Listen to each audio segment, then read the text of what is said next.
One Sunday, two friends, a pilgrim named George and an Indian named Teriyaki, planted corn.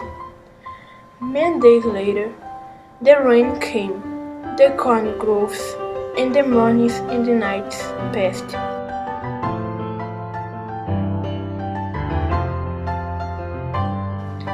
Everybody has happy eating corn together.